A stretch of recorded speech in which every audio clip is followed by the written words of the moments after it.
Deep within the misty highlands of Sri Lanka, tucked away in the serene village of Andawala, lies one of the island's most enchanting hidden treasures, the Andawala Waterfall. Standing at a graceful height of approximately 40 meters, this majestic cascade is more than just a sight to behold. It is a symphony of nature's raw power and tranquil beauty. The waterfall derives its name from a local legend.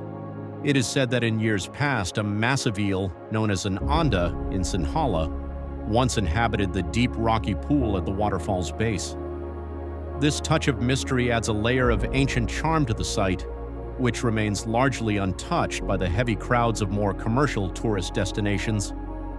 To find this secluded paradise, travelers journey along the scenic Kandy Nuwara Elia Road via Walapane. As you approach the 49th kilometer post, the air begins to cool, and the distant roar of falling water signals your arrival.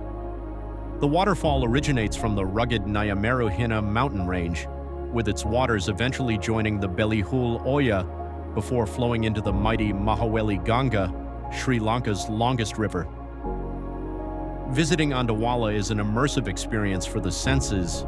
You can feel the fine mist against your skin as the water crashes against the ancient dark rocks. The surrounding lush greenery and the rhythmic sounds of the forest create a perfect sanctuary for those seeking peace or a moment of reflection. Whether you are an avid hiker exploring the trails of the Nuwara Elia district or a nature lover looking for a quiet escape, Andawala offers a glimpse into the heart of the island's wilderness. It stands as a reminder of the quiet majesty that still thrives in the remote corners of Sri Lanka, waiting for those willing to venture off the beaten path.